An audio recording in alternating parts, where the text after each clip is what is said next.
Ding, ding, ding. I think we're just gonna stick with me saying ding, ding, ding. I think that's better. It just works. We don't gotta worry about no sound effects, copyright, and none of that shit. I can say it different every time. It is what it Yeah, is. one week it'll be dong dong dong. Dank, dank, dank. Yeah, that dang dang dang every week. Dank, dank, dank. Oh man. Hey, day. All right. Well, we are here for another episode of Tough Talks with Thili and Dablock. How y'all doing? Good, everybody. Yes, yes, yes.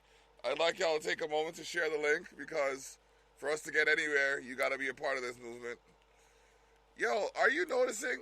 Side note, are you noticing that the Raw characters and the SmackDown characters on WWE.com keep changing? No, I haven't noticed. Yeah, it's like the premier characters keep changing. Oh, like this, the top ones they show on the thing. Yeah, That's good. I like that. That's actually dope. yeah, that is. Yeah, get eyes on everybody. Yeah, man. Fucking swapping for those. It keeps it fresh all the time too. So yeah, that's dope. Good. It should. Good, good, good. All right. Now we got an order of operations, but before we get into it, how was your week? It was, very interesting. We talked about one thing that was, a little bleh. Yeah. But overall, it was great. We had UFC 244 on Saturday, and from what I remember of that night, it was wonderful. There was a lot of amazing fights that night. The main event, we'll talk about all of it a little later, but the main event ended somewhat controversially, and by somewhat controversially, I mean garbagely. But the fight was great up until the finish, and all the other fights were incredible. The vast majority of the fights ended in first round knockouts. Two on the early prelims went to a decision, and I think one on the main card went to a decision. And then everything else was either a first or third round knockout. All first except for one, which was a third. So yeah, it was a fucking hell of a night of fights.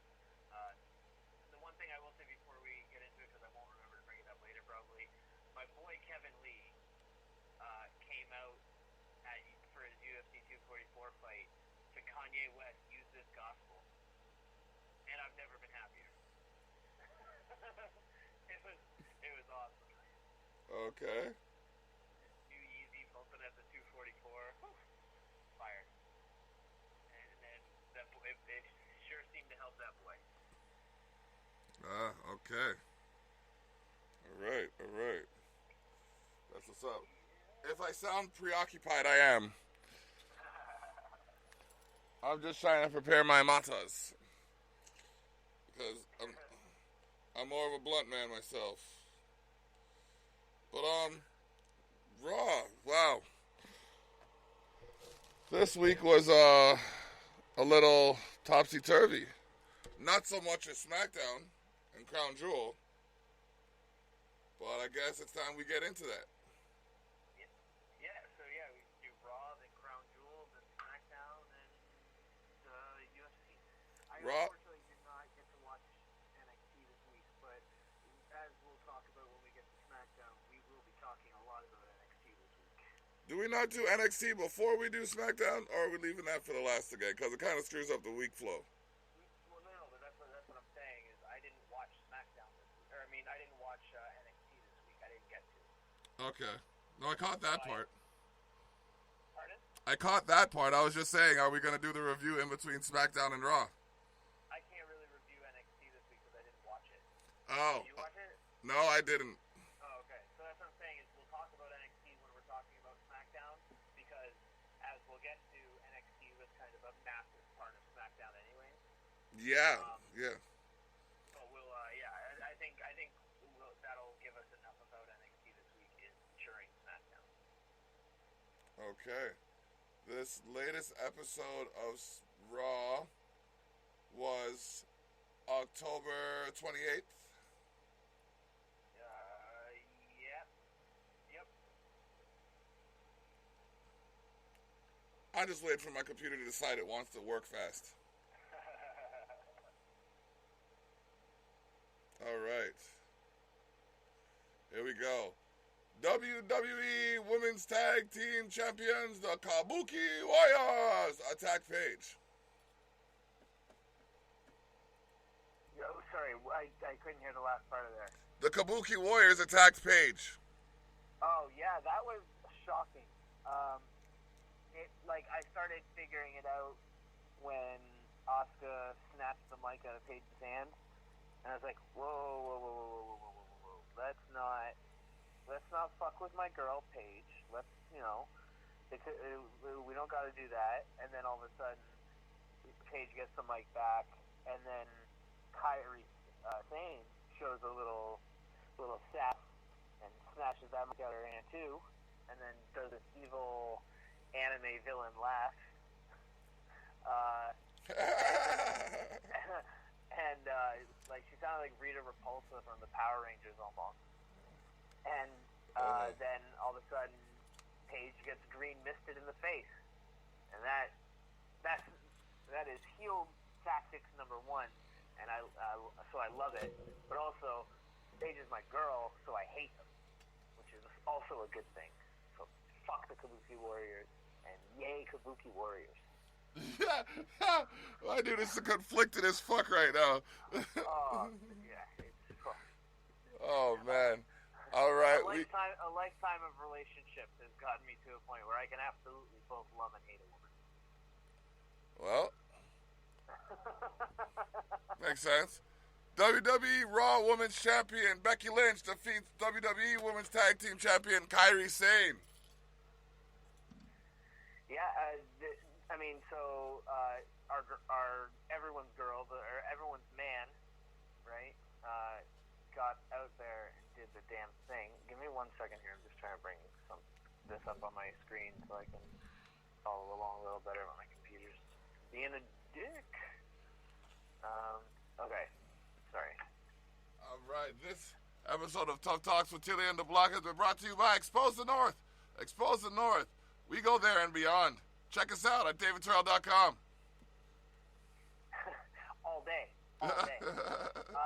So, yeah, I mean, this match was good. I had to scroll down and see something of it just because it was, to be honest, it was not super memorable.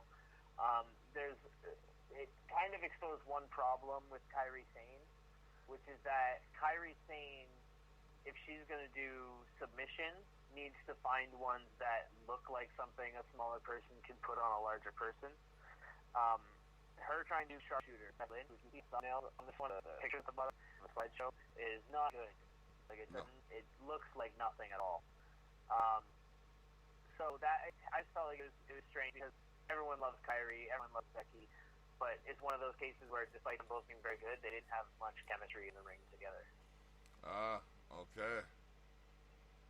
Buddy Murphy defeats R-Truth. The best kept secret with the winningest 25-8 European champion of all time. It was a good, man. I mean, people had to forget because he's so good at the comic stuff and the 24/7 shtick, and even before that, all the other comic stuff. People tend to forget that R-Truth is a bad motherfucker in the ring. Like that dude knows what he's doing, and he is an incredible in-ring athlete still. So him and Buddy Murphy put on a banger of a match. When all of a sudden there's the old school, not old school, the now classic mob of superstars running down after Sunil and Samir, and R-Truth joins in the chase, and they're all doing like a circle around the ring so long that they're basically just one giant circle constantly moving without any gap. And yeah, I mean, Sunil and Samir seem to be giving R-Truth the business still and giving him some goddamn problems on getting his European title back. He'll get it back and become like the 2012, the 3012 champion. Oh yeah. The 3012. Well, I love that. Every time R-Truth fumbles through a new version of what he wants to call that title, it's just it's fantastic every time. R-Truth forever. Ever R-Truth. All right. We got Ricochet defeats Drew McIntyre via disqualification. Yeah. So, did you see this match at all? At this point in time, I believe I was on my way home. So, I saw parts of it. Okay, because did you see the RKO? Yeah, the Spike RKO? Woo! That thing was crazy. That might be one of the best we've ever seen of RKOs. The best on land RKO. Yeah. Exactly. Yeah, we gotta go on land and in the air because it. Actually, I can't even say that's the best one because when he launched Seth Rollins up off of his shoulder and caught him, Seth went like 8 feet into the air and then came down into a perfect RKO. It was amazing. Yeah. That's the best RKO overall, I think, ever. Yeah, it's too perfect. But this one is second, I think, because it's so good, and the spiking nature of it was really made it extra brutal. We can say the best on Raw. We'll say it's the best on Raw that we've seen. So recently, yeah. Yeah, at least that. It's the best, like, main televised one, non-pay-per-view. Yeah. It's crazy. It's so nuts.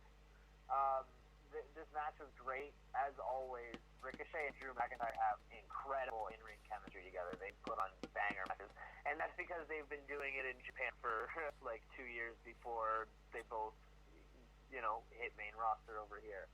Okay. And actually also NXT. So they were in New Japan together, then they were in NXT together, and then they're on the main roster together, and now NXT is main roster. So it's it was incredible. Such a whirly. And great way to end it with the DQ because it was leading into that match at what's it called? Crown Jewel. Which I will also say, by the way, I did not watch that match for Crown Jewel. I watched the finish of it. Okay. You said you didn't watch that show? You watched the other show? No, I literally skipped over that match. Oh, okay. Raw tag. I skipped through it to the end. The Team Flair versus Team Hogan, because I knew Hogan and Flair were gonna win. I just wanted to see what the final pinfall thing was. Okay. But that match, I had no interest in that match overall. Oh, okay. Raw Tag Team Champions, the Viking Raiders, defeat the Chicago Cubs.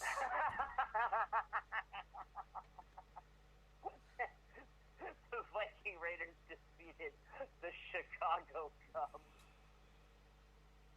Like, what an easy joke WWE decided to make there, and God, did it ever land. When I saw those fucking jobbers in Chicago Cubs uniforms with full, like, under the eye lines and everything, I was like, oh my fucking God. Like, is there an easier way to get these guys booed? Nah. Yeah, but it was great. It was a quick squash match, obviously. It is interesting. On the side here, it shows the AOP there. I hadn't even put 2 and 2 together, but that is going to be a big boy match where they may need to reinforce the ring when the AOP and the Viking Raiders get in there against each other for the tag titles. Oh, that's going to be a massive collision. That's going to be ridiculous. Like, God help that referee.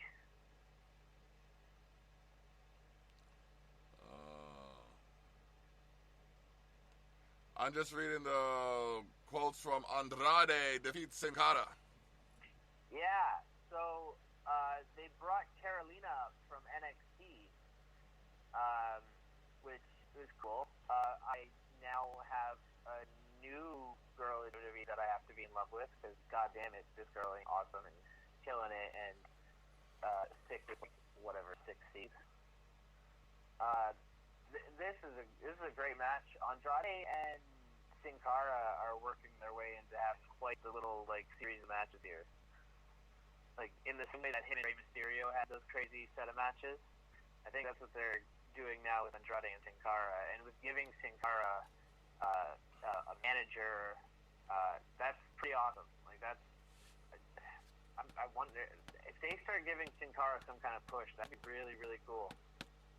Yeah, because he is nice. He's nice in the ring. He's super nice in the ring. Super. Like, he's very, very good. Even though this is the second Sin Cara, for those of you who don't know.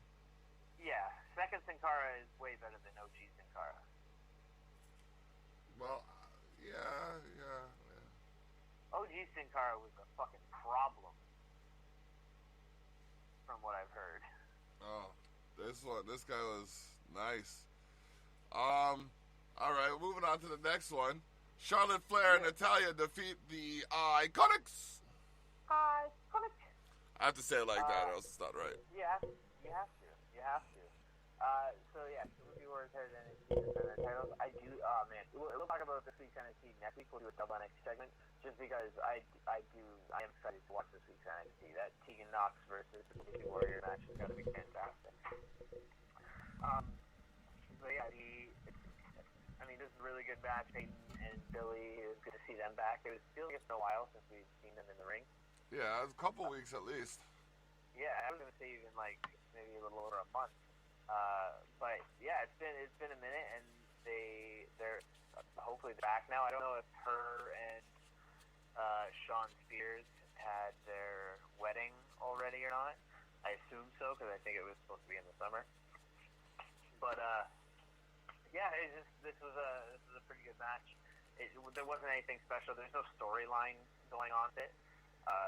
They're not going to do Charlotte and Natalya tag team going forward, I don't think.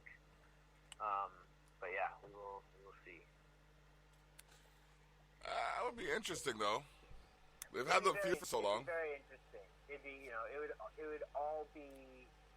would very much be one of those. Okay, and how long do we go until Ric Flair is ringside and causes a problem, and then have to have Brett there again? And because they'll do it again, and I don't want them to do that again. I don't need to see that. All right. What was it interesting? I just feel like we see that. There's so many times of like Charlotte and so and so are friends all over again. Charlotte and so and so are not friends. They're anymore. doing that with Sasha and Becky right now. Not Sasha and Becky, Sasha and Bayley. Yeah, I'm not saying you can't do that. I'm saying it's been done to death with Charlotte. Like, Charlotte has, because there's no reason for anybody to be friends with Charlotte anymore. Like, in kayfabe, you know what I mean? There's no reason for any good guys to trust Charlotte to be a good guy. Because Charlotte works so well as a heel that they always have her turn heel. Always, always, always. Like, the Sasha, the Bayley and Becky thing, yeah, they're going against each other. And they may do it again with Sasha and Bayley. They've done it twice now, I think. Charlotte's done it with everybody on the roster. Okay. I figured out how I'm supposed to get Cubase. How what? I just found my page for, I bought a new sound card. And with the sound card, nice. You get a program. I just found the program key. Or the key for the program. No. Yeah. Side note, bacon jalapeno poppers are awesome bar food. Yes. Awesome game time food. Speaking of game time, I have started a hashtag tailgate everything. So I want to see y'all. I want to see y'all with your celebratory measures. Now, but I don't want y'all to be drinking and driving. So send your pictures of you and your tailgating to or tag at Dablock Online with the hashtag tailgate everything. That was my shameless plug, as you were. No, that was it. I didn't have anything more on that Charlotte and Natalya match. Like I said, I don't see it going anywhere. If they try to do something with it, cool. It's just not something I'm not looking for another team event feud with Charlotte right now. I think she should just be solo badass killing motherfuckers. All right, Universal Champion Seth Rollins defeats Eric Rowan in a Falls Count Anywhere match. Yeah, we saw a nice little throwback to The Rock versus Mankind in the empty arena match from the Super Bowl one year, where Mankind pinned The Rock with a forklift. Yeah. So yeah, I mean, we saw a little throwback to that. It was really fun match. They went all over the place. It was interesting because they were. I don't know why they decided that the best build for a Falls Count Anywhere match is a Falls Count Anywhere match. Mm-hmm. Like it almost feels like you risk overdoing it. You know what I mean? Like you risk showing that same thing too many times with one of the same opponents.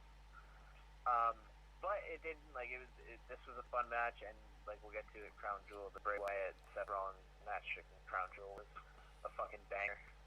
All right.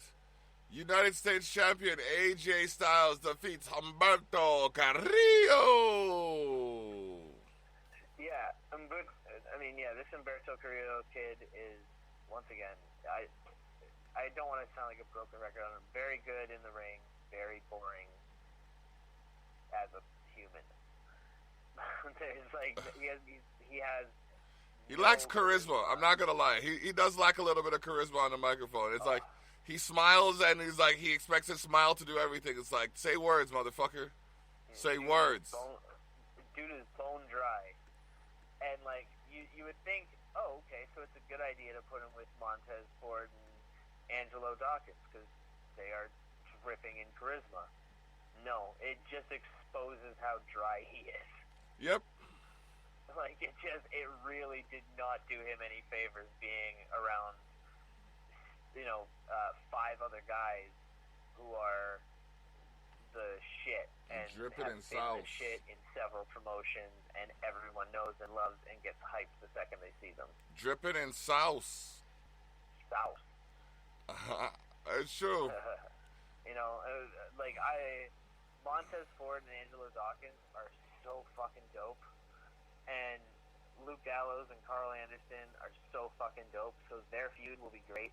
It's just a shame that right now they're doing Humberto Carrillo versus AJ Styles over and over again to team with them once in a while instead of just throwing Kevin Owens in there. Like they've done it the one time, but should be how it. That should be the move. But he turned heel the last time they did it. Pardon? He turned heel the last time they did it. Like Kevin's been heel and face. Kevin's pulled a face switch at least 3-4 times in the last 2 years. Definitely, they've definitely flipped him around a couple times. But the last time he did it technically was when he did it with Montez Ford and Angelo Dawkins last week on Raw, or 2 weeks ago now on Raw. So, he established that he's boys with Montez Ford and Angelo Dawkins, and that they had called him as their backup for their backup plan against AJ. So where's Kevin been since then?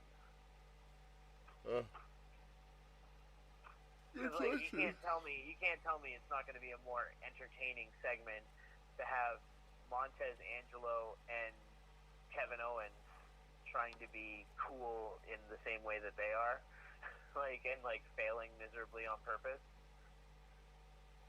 No, I'm not saying versus that. them being cool and Humberto Carrillo smiling. Yeah, no, that's just no. Plus, Kevin Owens is my Canadian dude, so you know what I mean. He's the most recent shirt I've purchased. So, fight Toronto, fight. He's the man. Stun Owens, stun. Fight Owens, fight. He's the best. Lana accused Rusev of infidelity on King's Court. Yeah, this was weird and strange again. I'm still very confused by the Lana Bobby Rusev storyline. I don't know if they want it to be an obvious thing where Lana's not being truthful about Rusev being unfaithful, but none of it's working for me yet. Like I said last week, I've been waiting to see where they're going with it. But right now, it doesn't seem like they're really getting anywhere with it. Just coming up with new things to be said every week. It was funny because what's his name? Rusev dropped a cuss on TV that had to beat out on Monday night, just like one of those ones that you hear in the corners. Like he said shit, and he said he's gonna beat the. What did he say? I think he called Bobby either full of shit or a shithead.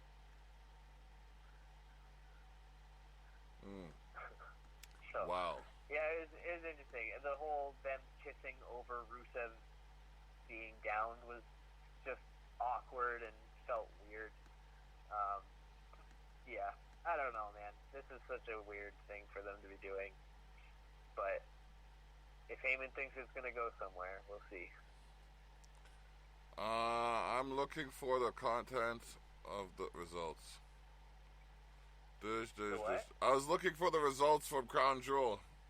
Oh, yeah. Should be under shows. I just realized it was Halloween when the Fiend took over. Yeah, it was. Yeah, so yeah, shows. Oh. Boom. Come on, Junior.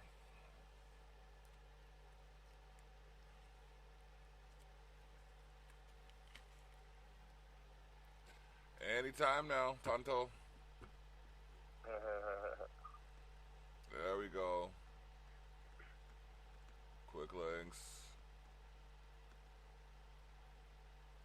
Okay. What the fuck? Humberto Carrillo won the 20-man battle royal for the right to challenge US champion Styles. This is a kickoff match. Yeah, it was a kickoff match to win a chance for a match later in the night, like during the pay-per-view. The part of the battle royal for me was Luke Gallows and Eric Rowan working together to like just start eliminating suckers one after another. Luke Gallows and who? Rowan? Eric Rowan, yeah. Okay, yeah, those two big boys. Sorry, not Gallows. Luke Harper. Oh, okay, because I was a little confused there. No, yeah, sorry. Luke Harper and Eric Rowan just tossing suckers out of the ring one by one and together with those. And then the finish was the finish, and Captain Charisma won. Can't misuse that terminology. Shout out to Christian for being the actual Captain Charisma, but he's being sarcastic as Graves.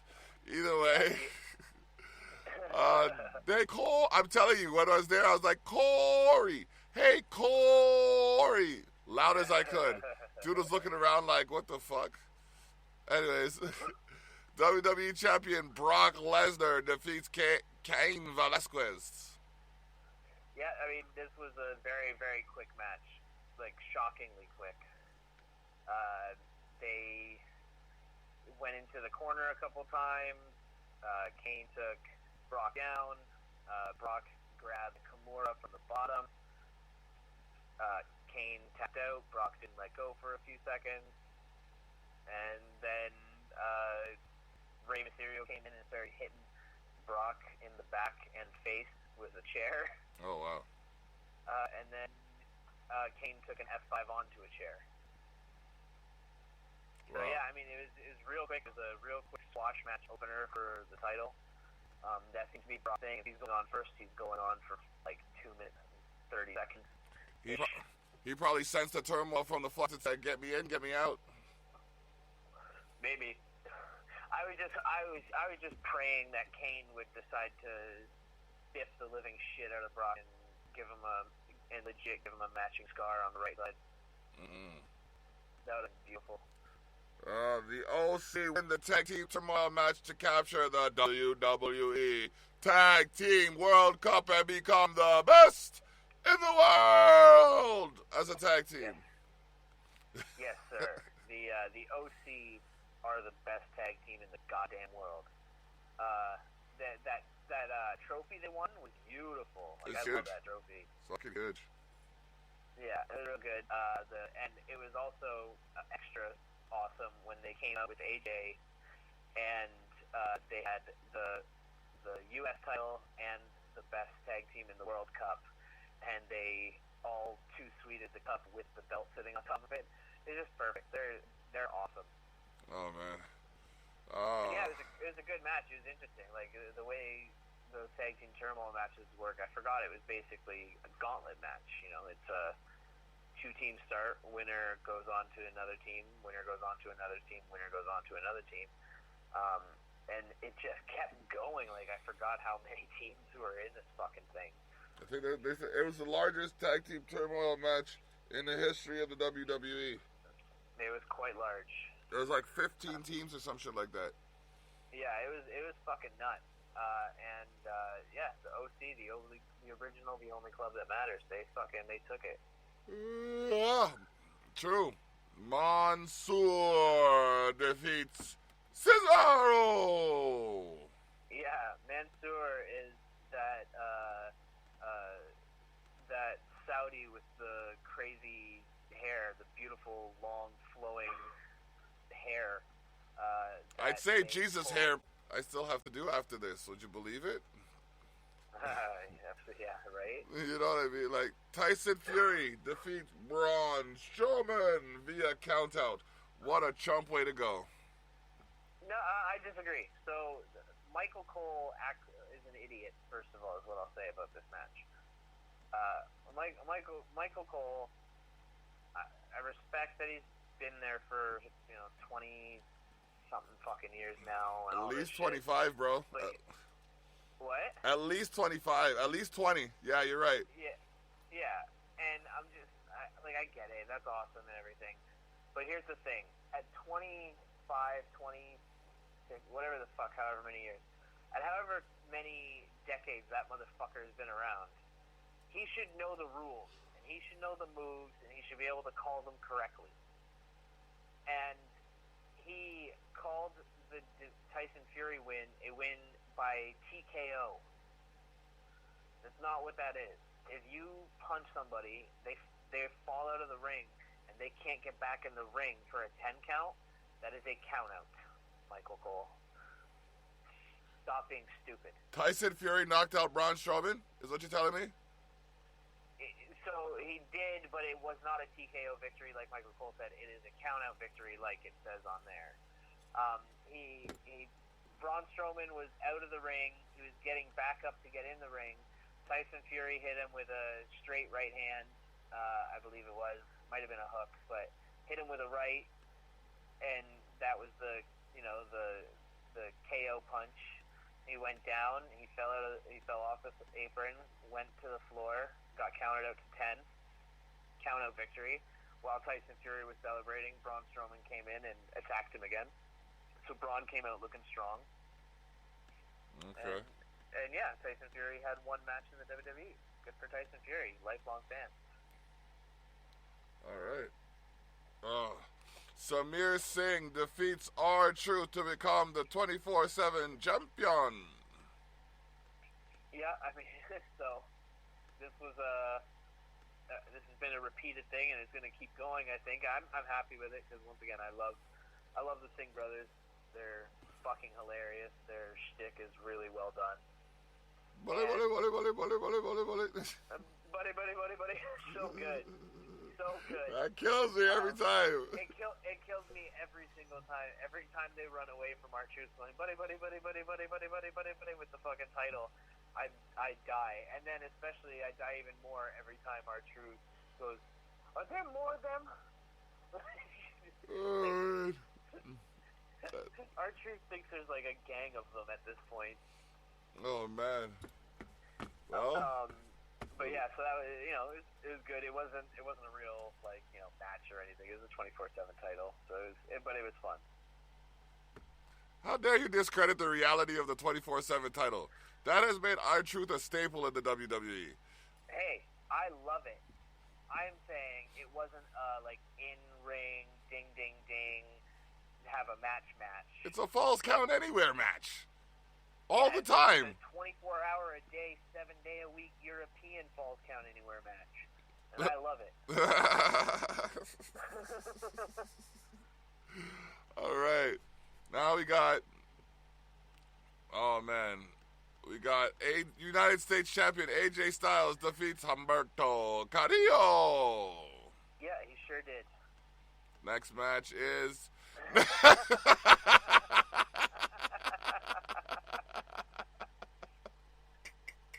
all we gotta say about that. That was a That was some squash commentary right there.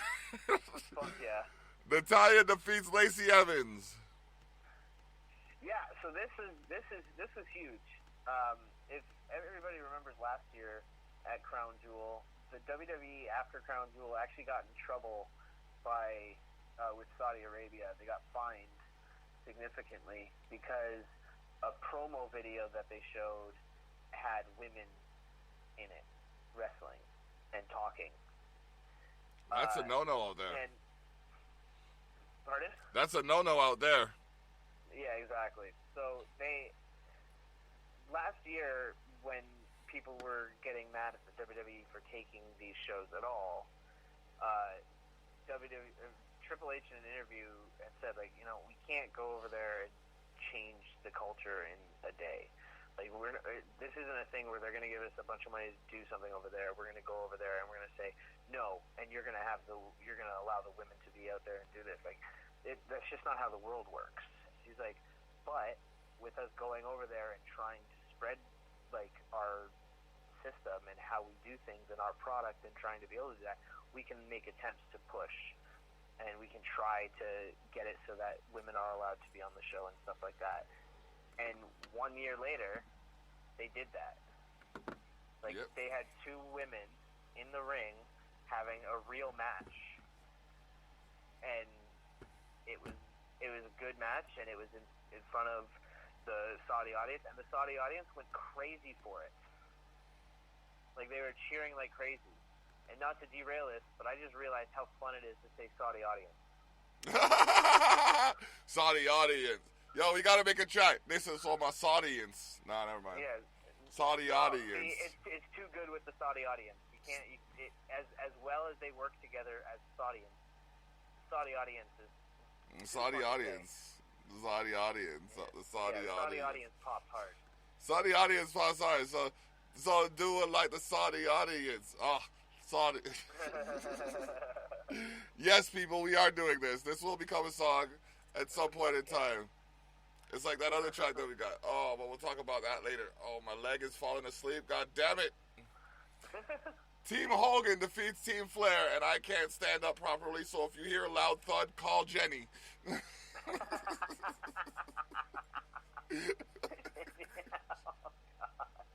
Straight. So that's too good. Oh, man. Yeah, Team Hogan defeated Team Flair. That's, we knew that was going to happen.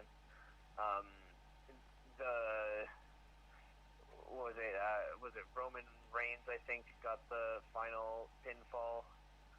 Let me see here, what was it? Reigns took out Randy with a big old spear and got the victory for Team Hogan. So I think we all saw that coming. They're so happy to be able to bring Hogan back now that it was basically like he was coming back for a match. So like this was like his first match back, and he had to go over. Oh yeah. That's how it felt. Oh man, yeah. It seemed like it was. I thought they would save it for Survivor Series. Yeah. So I think it would kind of beat a bit of it because they're all into like both teams had several had members from each brand. Yeah. And neither of them are associated with either brand really. Okay. So I don't know. I think the real key thing here is that money that Saudi audience brings. Oh. Because Hogan and Flair both got mucho dinero for that shit. Like they got a lot of that oil money. Yeah.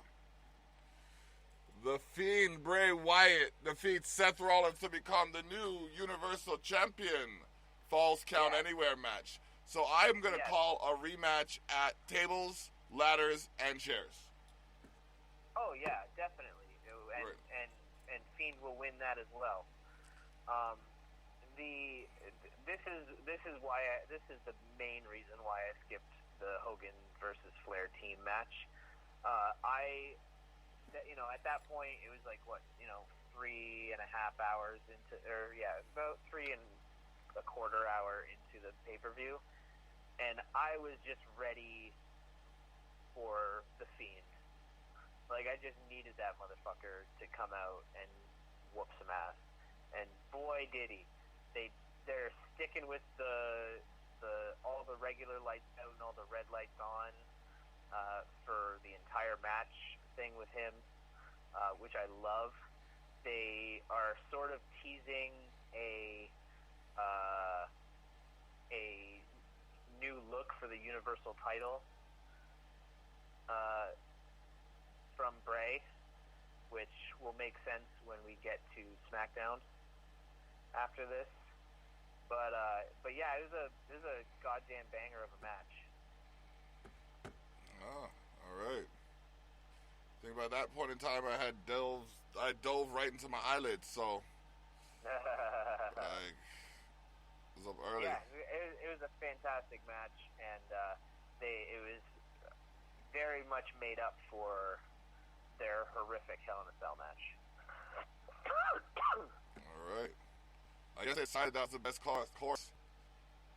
Yeah, definitely. All right. NXT declares war after Adam Cole defeats Daniel Bryan. Do not forget the Bebe. This was crazy.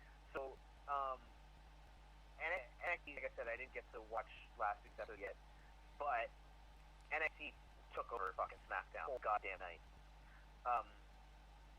The first thing, though, was why we're going to be talking about this new for the Universal title.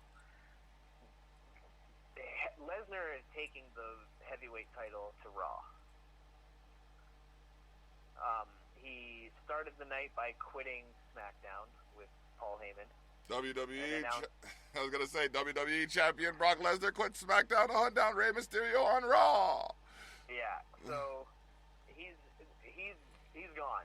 Bye. And he's off to Raw. He will be there tonight. But that means this Friday we find out what the new top belt is for SmackDown, which obviously is going to be the Universal title. Now, I don't know if they're going to post an article on comicbook.com that cites that Bray Wyatt posted a tweet of him holding the custom belt that they made him. Yeah. With just an @ mention to them and a question mark. So he's obviously, reaching out to them and saying, "Hey, what kind of thing are you guys going to be looking at?" And I think it's going to be fantastic if it comes out as well. And actually, somebody else has made a mock-up for their version of the Universal title for The Fiend, and it looks pretty goddamn sick, too. All I know is they're going to keep the buckle idea because that's probably the best thing I had done for Vince McMahon since the WWE Network. That's all I'm saying. Right? No, but bro, you know what? I think now that I mentioned that, if I could touch base on that, I think that's being acknowledged because when we went to SmackDown Live, our seats got bumped up. Like a whole bunch of people's seats got bumped up. So I'm just taking that as a victory. You know what I mean? Take that. I was literally we were supposed to be in the upper row, and we were literally beside the stage. Nice. It was fucking that is beautiful. It was nuts, bro. The superstars could actually see our signs. That's wicked. It was so dope. They're coming back in March. I think I'm gonna go check that out. It's a SmackDown they're coming for, or Raw SmackDown back to back they're coming for, I think. Yeah, I think I might go to SmackDown for that so I can see the Fiend. Yeah. Well, let me know. Yeah, I just sent you an Instagram post with a video of the custom Universal title that someone made for the Fiend, and it's sick. That's nice. Well, and if you notice behind the WWE There's on bricks. the red leather, it says "Let him in" over and over and over again, all scratched in. No. Yeah. Well, if you open it, it's a video, and it kind of zooms in on it and shows it. But yeah, it says "Let him in," and it says "The Fiend." Yeah, it says. I see where it says the Fiend. It says both. It says "Let him in, the Fiend." Let him in, the Fiend. Let him in, the Fiend. Wow. And then it says "The Fiend" underneath, where it would normally say Universal Champion. It's got his mask as an extra side plate.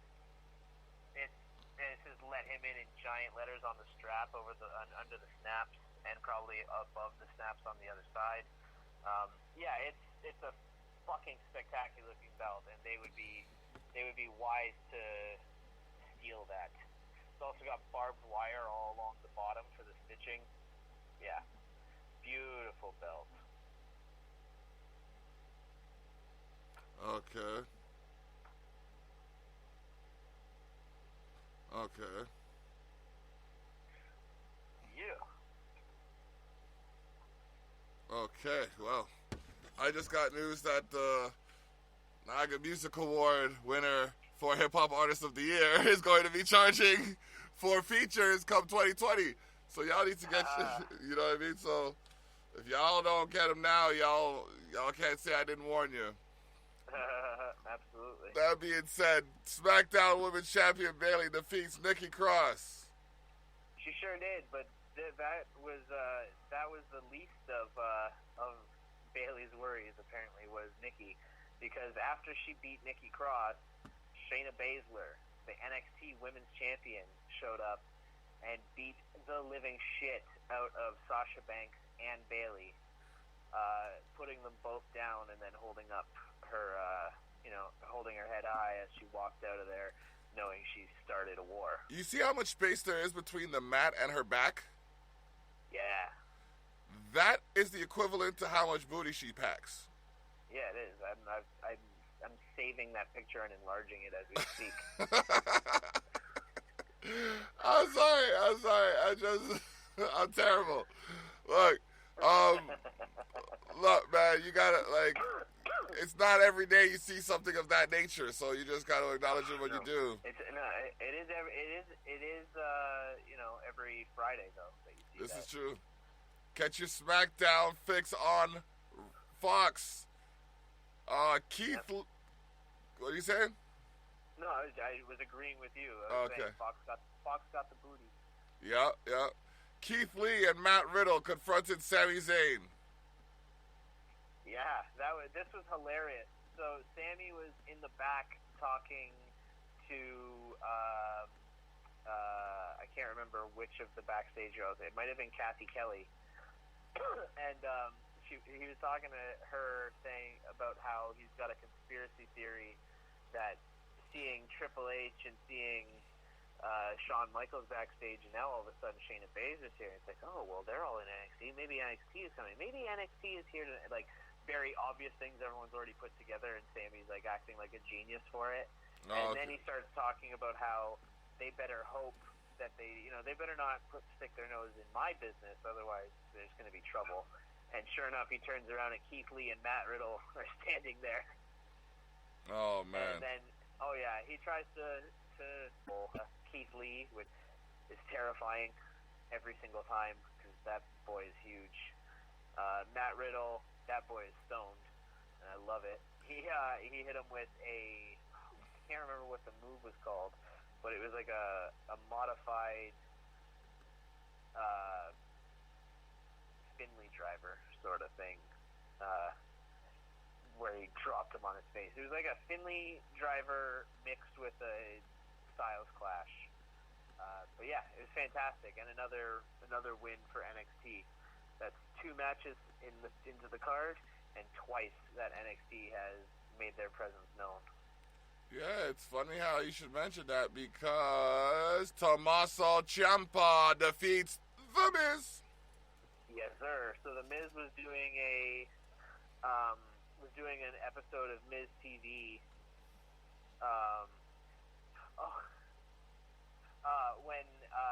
When he was doing Miz TV, he was supposed to have Bray Wyatt on on Miz TV, but Bray Wyatt was stuck in Saudi Arabia. So instead, he invited Tommaso Ciampa out. Ciampa came out, shit-talked the Miz, downplayed his skill in the ring, and brought up the fact that Tommaso Ciampa is indeed the most must-see entertainer in all of wrestling. And he got challenged to a match. The Miz challenged him up. They had a great match.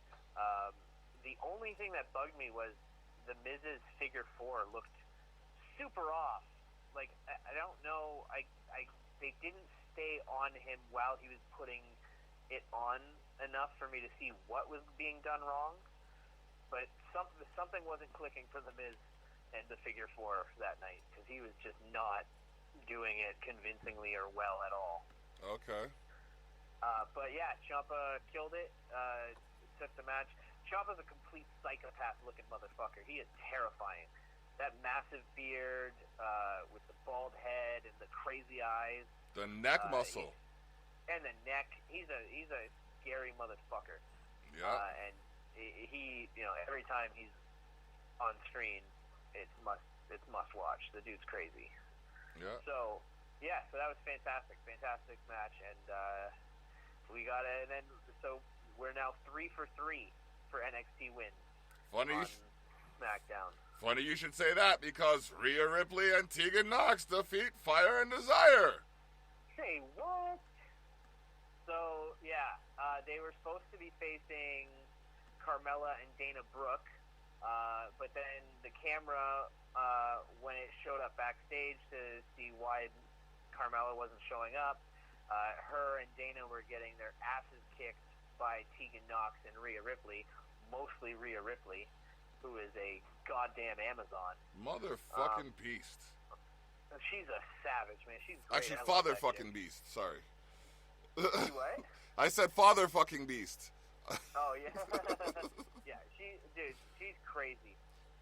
The way she did that full body press of Carmella, like she picked her up and then just full body, just pressed her right.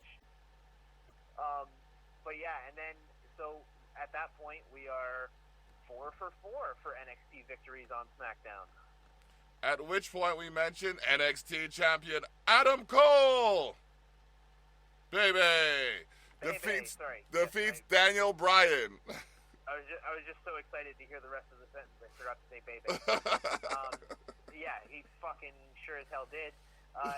One of the best parts of this was right beforehand when Daniel Bryan confronted Triple H and Shawn Michaels backstage, and he starts challenging Hunter to a fight. Hunter says no, and he's like, I'm not really looking for a fight. I don't want to fight in a suit. And he's like, but I know someone who is looking for a fight. And as he's saying that, Shawn Michaels is unzipping his jumper, and he takes it off. As he takes it off, they both look at Shawn, and Shawn just goes, "Oh, it's fucking cold in here," and throws his jacket back on immediately.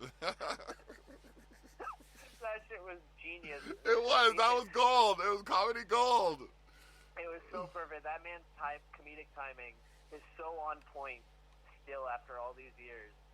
Me and my roommate were dying laughing about that. HB to the point Shizzle. where while we were the second we were mentioning NXT wins, he wrote me a note that said, "Make sure you mention Shawn Michaels taking his jacket off." But yeah, it was fucking fantastic. And the match was incredible. They went for 55 minutes. Wow. So the whole second hour of Friday Night SmackDown this week consisted entirely of Daniel Bryan versus Adam Cole, baby. For the NXT Championship on SmackDown television, which is fucking cool. And another thing to bring up for the rest of the night, Pat McAfee was a goddamn treasure on commentary. He was saying weird and hilarious shit the whole time. I can't even remember any of it now. I feel like an idiot. I watched it too late. Like, it was like 3 a.m. when I was watching it. Okay. And I meant to send you like the quotes that were like killing me, and I was like, no, I don't want to wake this man's up at 3 a.m. just for some stupid idiot Pat McAfee quotes. But god damn it, if those stupid idiot Pat McAfee quotes weren't genius. My phone doesn't make noise after about 10, so you could have sent them and I would have just got them in the morning. God damn it. God damn it. For future reference. It's oh my god, it was so fucking funny.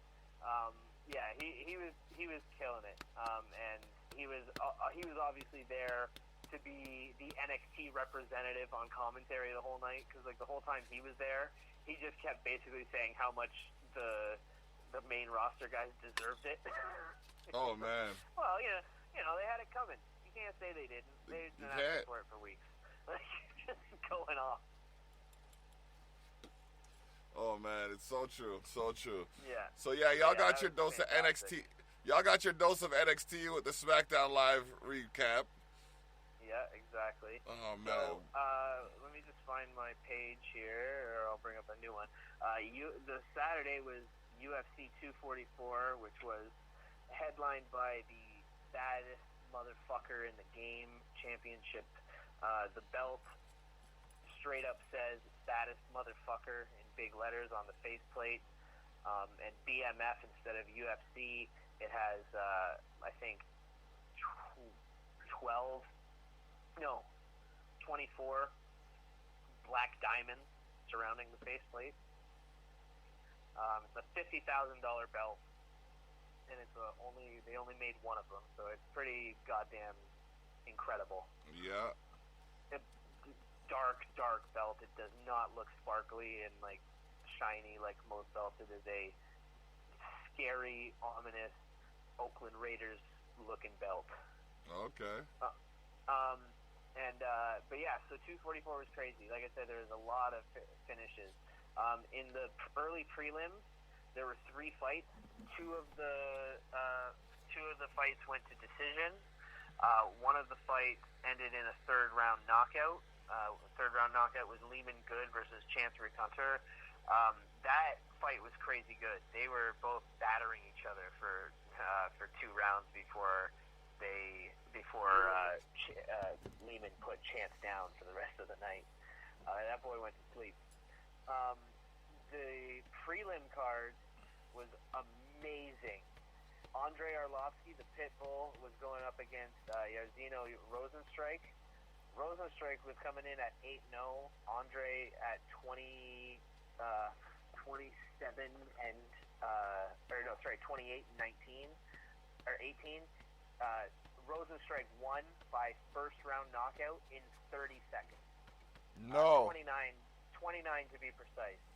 His strikes don't look like he's swinging very hard, but he is a big boy, and there's a lot of power in that guy's hands. And he put Andre down with one punch. Like, he tapped him on the side of the head, and Andre was asleep. So that was a brutal knockout. That was the first of 4 fights on the prelim. I only say that because the next fight, Brad Tavares versus Edmund Shabazian, first round knockout in 2 minutes and 27 seconds. Edmund Shabazian knocked Brad Tavares out cold. He put his nightcap on and tucked him into bed too. Night. Smashing each other's faces in for 3 straight rounds. And with 28 seconds left in the fight before the judges would have got involved, Shane just bodied Makwan, dropped him down, quick ground and pound, and it was over. So that's a third KO on the prelim. So 3 for 3 on the prelims. This time it was third instead of first, like the other 2. But then we get to light heavyweight. We get Corey Anderson, who is 12-4, versus Johnny Walker, who is 17-3. Johnny Walker has been a phenom. He's had 3 fights in the UFC. All 3 of those fights have been first round knockouts. He's highly entertaining, highly charismatic. He does like crazy ass celebrations. He actually injured himself in his last fight during his celebration after the first round knockout because he tried to do the worm and he tore his shoulder. Wow. Yeah, so he's a crazy motherfucker, very interesting guy. He's a crowd favorite. Corey Anderson is a little bit of a more reserved dude. Nobody's, he's not the shit talker. He's not the call motherfuckers out type of guy. Dana White, a couple weeks ago, very much in the news, said that Corey Anderson doesn't move the needle, and Corey Anderson took great offense to that. He started kind of being a bit of more of a loudmouth in the week build up to the fight, which was good stuff. He was very interesting in his post-fight because he won by first-round knockout in 2 minutes and 7 seconds. How's that for moving the needle? Yeah, that's moving the needle. It was a hardcore knockout, too. He knocked Johnny almost unconscious. Johnny was, fumbling to get up, trying to rush to get to his feet. He's scrambling. He got caught again on the way up, and then he got caught again and put right down to the ground. He didn't go unconscious, so it was a TKO, but it was still it was a massive victory on a big stage because it was the main event for the prelims on the biggest card of the year. Okay. So that was crazy. Then we got the main card here. There was 5 fights on the main card. The first fight was Kevin Lee, my boy, Motown Phenom, versus Gregor Gillespie. Gregor Gillespie went into this fight 13-0, including 4-0 in the UFC. Kevin Lee was currently on a 3-fight losing streak. He had lost twice at lightweight. He lost to Tony Ferguson, and then he lost again to Edson Barboza. He then moved to welterweight just a few months, just 3 months ago. Okay. For his first welterweight fight, and he fought. Let me see here, because that's actually there's a big thing. He fought Rafael Dos Anjos in the main event at Fight Night 152 just in May. Gregor Gillespie, first round knockout, 2 minutes and 47 seconds in. He jabbed the shit out of Gregor for 2 straight minutes and handed him his first loss when he blinded him with a jab, and while the jab was still out, threw a front leg side kick, hit him right in the side of the head, and just put Gregor's lights completely out. Gregor was unconscious on the cage, with his head propped up by the cage, and looked like he was having the best dream ever, because I swear he was smiling. And it looked like I saw a meme that posted it saying he got knocked out so hard he thought he was about to go down a water slide. It was crazy. It was a brutal knockout, and once again, that was only 2 minutes and 47 seconds into the first round. Next was a big heavyweight banger. It was Derek Lewis versus Lagoy Ivanov. Derek Lewis won by 3rd-round decision. I believe it was a split decision, which was kind of strange. But, that was one of the only ones that went all the way. The next 3 actually did. We had Stephen Wonderboy Thompson versus Vicente Luque. Stephen Thompson bodied Vicente Luque. Vicente Luque has been one of the scariest guys in the welterweight division for the last year or so because he's so talented and he's got a tough chin. He hits motherfuckers with submissions from really weird places, and he can put your lights out. Stephen Thompson is more of a point fighter because he's got a karate style, but he was in classic form. I haven't seen Wonderboy look this good in a fight in years and years. Okay. So I think Steven's trying to make another run for a title, which I support fully. I think it would be amazing if Wonderboy could win a welterweight title before the end of his career. Yeah. Following that, we had Kelvin Gastelum going up against Darren Till. Darren Till, this was his first fight after 2 straight devastating knockout losses. One knockout loss and 1 regular loss. He lost a submission to Tyron Woodley in a welterweight title fight. He then got knocked unconscious by Jorge Masvidal in Fight Night Liverpool late last year, and now he has moved up to his proper weight class, which is middleweight, because my God, if you ever saw Darren Till and saw at 170 pounds, you do not understand mass, because he is huge. So he's now down at welterweight. He's killing it. He had a couple visa problems this week. Almost didn't make it in for the fight. He got in for Thursday. He got in Thursday night and had to weigh in Friday morning, which is not normal. Like to weigh in the day after you have flown halfway across the world. But Darren Till won. He got back on his winning ways. He was very calm. I've never seen him fight so measured and he killed it. He won a decision against Kelvin. So Darren Till, I think, may have just earned himself a very close middleweight title fight coming up soon. After Yoel Romero fights for it, I'm sure. And then the main event, like I said, ended in sort of controversial fashion. It went 3 rounds of amazing work. Jorge Masvidal was dominant in the fight. He seemed to be doing extremely well against Nate. He cut Nate's face all the way up, which anyone who knows Nate knows if you sneeze on Nate, he bleeds. He's got a lot of scar tissue on his face that's really easy to open. But Nate was still going hard. I think it was starting to kind of turn around where rounds 4 and 5 could have went to Nate. But the doctor, who is the most hated man in New York right now, stopped the fight due to the cuts on Nate's face, despite them not being nearly as bad as the Tyson Fury cuts were just a month ago in New York in Madison Square Garden, despite the fact that Nate has fought with cuts much worse than that through more rounds than were even left to fight. But yeah, so that ended somewhat controversially. Jorge Masvidal and Nate Diaz have both said they're going to run it back. Dana has said he's not necessarily interested in running that back right away, but we'll see where it goes. Conor McGregor has said he wants the smoke from Jorge now. He said he wants. He actually tweeted at Taco Bell earlier today, saying, "Hey Taco Bell, can I get a 3-piece and a soda?" And then basically added a lot of places that Conor can go, and there's a lot of places the UFC can go with a lot of stuff. I mean, the middleweight division is up in the air right now with Paulo Costa getting injured.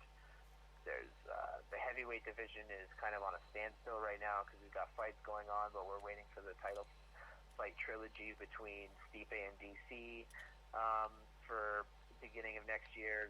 There's a whole lot of stuff going on that's going to make the next few months of news and announcements very, very interesting. All right. That's what's up. Yes.